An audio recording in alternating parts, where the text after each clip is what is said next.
Here we go. Day 14. So they were talking about Curly. He's in the cooler, Steve said, kicking the ace out of Soda's shoe. In the reformatory. Again, I thought, and said, let me fight, Derry. If it was blades or chains or something, it'd be different. Nobody ever gets really hurt in a skin rumble. Well, Derry gave in.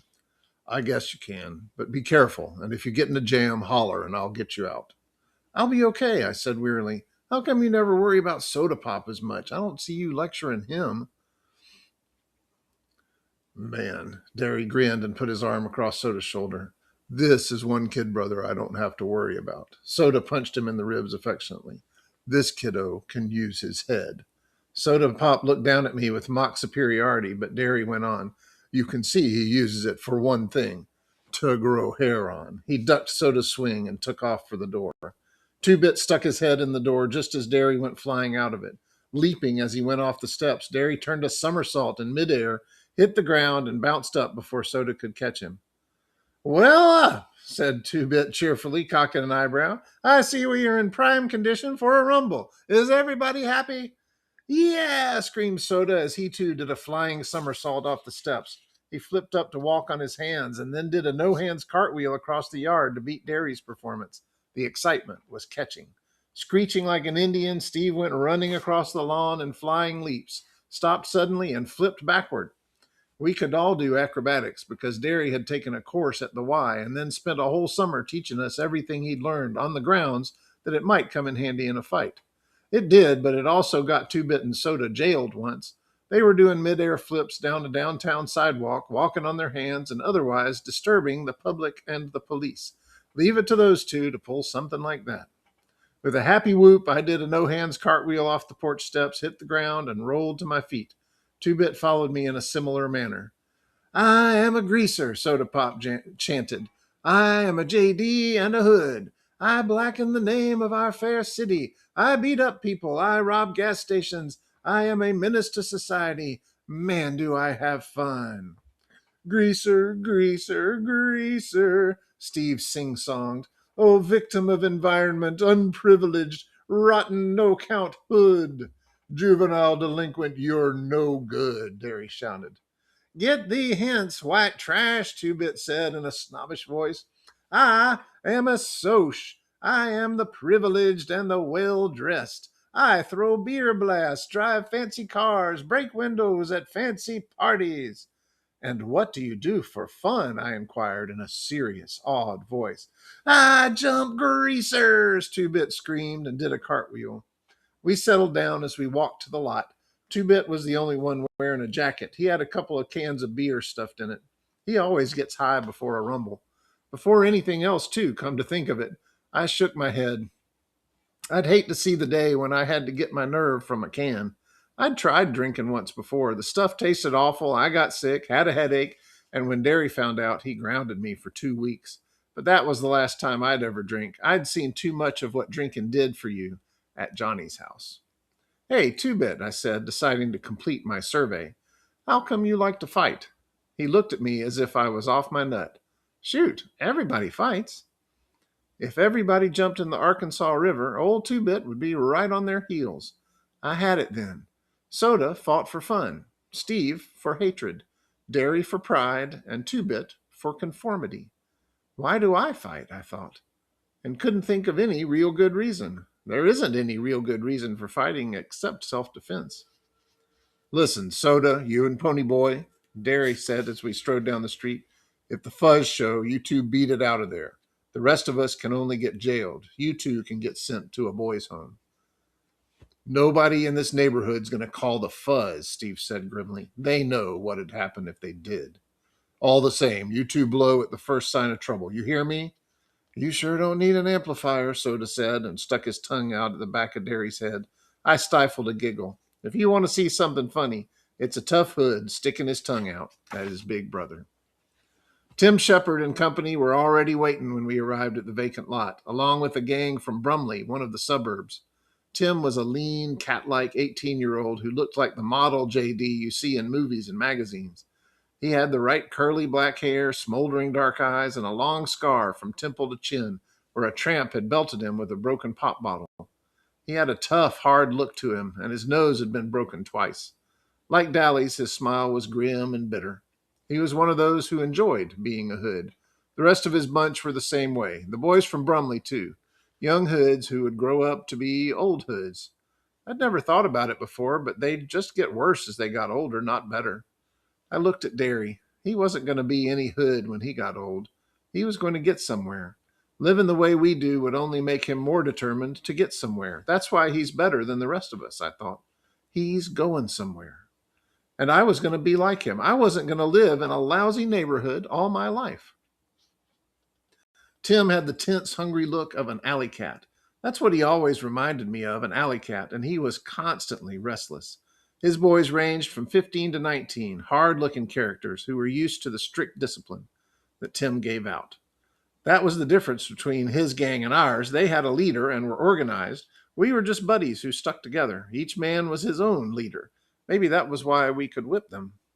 Tim and the leader of the Brumley outfit moved forward to shake hands with each of us, proving that our gangs were on the same side in this fight, although most of the guys in those two outfits weren't exactly what I'd like to call my friends. When Tim got to me, he studied me, maybe remembering how his kid brother and I had played chicken. You and the quiet black-headed kid were the ones who killed that Soch? Yeah, I said, pretending to be proud of it. Then I thought of Cherry and Randy and got a sick feeling in my stomach. Good going, kid. Curly always said you were a good kid. Curly's in the reformatory for the next 6 months. Tim grinned ruefully, probably thinking of his roughneck, hard-headed brother. He got caught breaking into a liquor store, the little... He went on to call Curly every unprintable name under the sun, in Tim's way of thinking, terms of affection. I surveyed the scene with pride. I was the youngest one there. Even Curly, if he had been there, had turned 15, so he was older than me. I could tell Derry realized this too, and although he was proud, I also knew he was worried. Shoot, I thought, I'll fight so good this time he won't ever worry about me again. I'll show him that someone besides Soda Pop can use his head. One of the Brumley guys waved me over. We mostly stuck with our own outfits, so I was a little leery of going over to him, but I shrugged. He asked to borrow weed, then lit up. That big guy with y'all know him pretty well?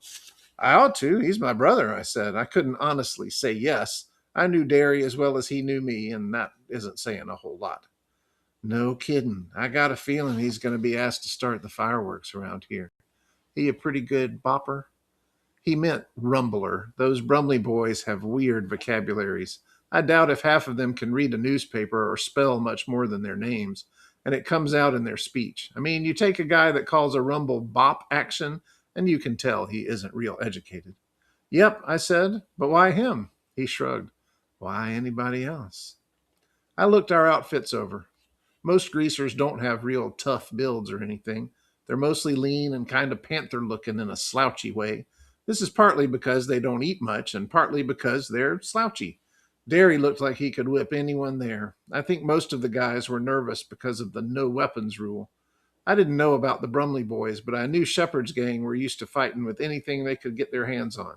Bicycle chains, blades, pop bottles, pieces of pipe, pool sticks, or sometimes even heaters. I mean guns. I have a kind of a lousy vocabulary too, even if I am educated. Our gang never went in for weapons. We're just not that rough.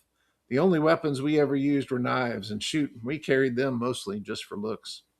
Like Two-Bit with his black-handled switch. None of us had ever really hurt anybody or wanted to. Just Johnny, and he hadn't wanted to. Hey, Curtis, Tim yelled. I jumped. Which one? I heard Soda yell back. The big one. Come on over here. The guy from Brumley looked at me. What did I tell you? I watched Derry going toward Tim and the leader of the Brumley boys. He shouldn't be here, I thought suddenly. I shouldn't be here, and Steve shouldn't be here, and Soda shouldn't be here. Two-Bit shouldn't be here. We're greasers, not hoods, and we don't belong with this bunch of future convicts. We could end up like them, I thought. We could, and the thought didn't help my headache. I went back to stand with Soda and Steve and Two-Bit then, because the Soches were arriving, right on time. They came in 4 carloads and filed out silently. I counted 22 of them. There were 20 of us, so I figured the odds were as even as we could get them. Derry always liked to take on 2 at a time anyway. They looked like they were all cut from the same piece of cloth, clean shaven, with semi-beetle haircuts, wearing striped or checkered shirts, with light red or tan colored jackets or Madras ski jackets. They could just as easily have been going to the movies as to a rumble. That's why people don't ever think to blame the Socs and are always ready to jump on us. We look hoodie and they look decent. It could be just the other way around. Half the hoods I know are pretty decent guys underneath all that grease. And from what I've heard, a lot of Socs are just cold-blooded mean. But people usually go by looks. that's that's the truth right there. Sorry. They lined up silently facing us, and we lined up facing them. I looked for Randy, but I didn't see him. I hoped he wasn't there. A guy with a Madras shirt stepped up. Let's get the rules straight. Nothing but our fists and the first to run lose, right? Tim flipped away his beer can. You savvy real good. There was an uneasy silence. Who was going to start it? Derry solved the problem. He stepped forward under the circle of light made by the street lamp. For a minute, everything looked unreal, like a scene out of a J.D. movie or something.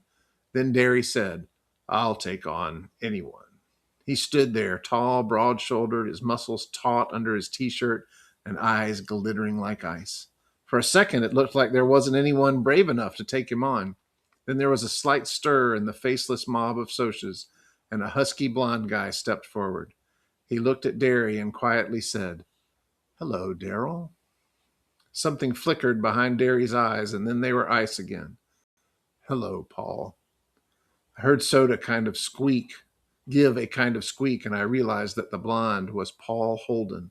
He had been the best halfback on Derry's football team at high school, and he and Derry used to buddy it around all the time. He must be a junior in college by now, I thought. He was looking at Derry with an expression I couldn't quite place, but disliked. Contempt? Pity? Hate? All three? Why? Because Derry was standing there representing all of us, and maybe Paul felt only contempt and pity and hate for greasers? Derry hadn't moved a muscle or changed expression, but you could see he hated Paul now. It wasn't only jealousy. Derry had a right to be jealous. He was ashamed to be on our side, ashamed to be seen with the Brumley boys, Shepherd's gang, maybe even us. Nobody realized it but me and Soda. It didn't matter to anyone but me and Soda. That's stupid, I thought swiftly. They both come here to fight, and they're both supposed to be smarter than that. What difference does the side make?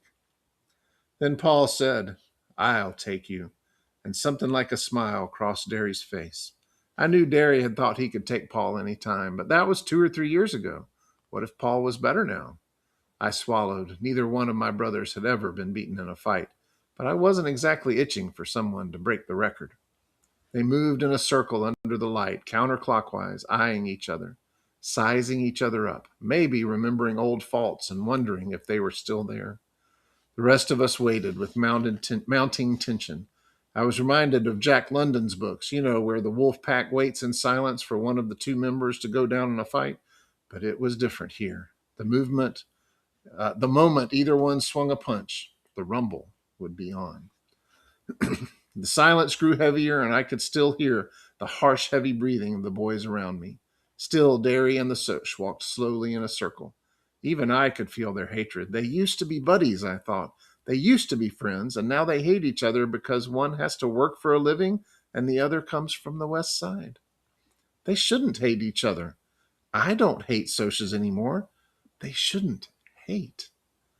Hold up, a familiar voice yelled. Hold it! Derry turned to see who it was, and Paul swung, a hard right to the jaw that would have felled anyone but Derry. The rumble was on. Dallas Winston ran to join us. I couldn't find a Soc my size, so I took the next best size and jumped on him. Dallas was right beside me, already on top of someone. I thought you were in the hospital, I yelled as the Soc knocked me to the ground and I rolled to avoid getting kicked. I was. Dally was having a hard time because his left arm was still in bad shape. I ain't now. How? I managed to ask as the Soc I was fighting leaped on me and we rolled near Dally. Talked the nurse into it with 2-bit switch. Don't you know a rumble ain't a rumble unless I'm in it? I couldn't answer because the Soc, who was heavier than I took him for, had me pinned and was slugging the sense out of me. I thought dizzily that he was going to knock some of my teeth loose or break my nose or something, and I knew I didn't have a chance. But Derry was keeping an eye out for me. He caught that guy by the shoulder and half lifted him up before knocking him 3 feet with a sledgehammer blow. I decided it would be fair for me to help Dallas since he could only use one arm. They were slugging it out, but Dallas was getting the worst of it. So I jumped on his Socha's back, pulling his hair and pounding him. He reached back and caught me by the neck and threw me over his head to the ground. Tim Shepard, who was fighting two at once, accidentally stepped on me, knocking my breath out. I was up again as soon as I got my wind and jumped right back on the Soch, trying my best to strangle him. While he was prying my fingers loose, Dally knocked him backwards so that all three of us rolled on the ground, gasping, cussing, and punching. We'll find out how the rumble ends next time.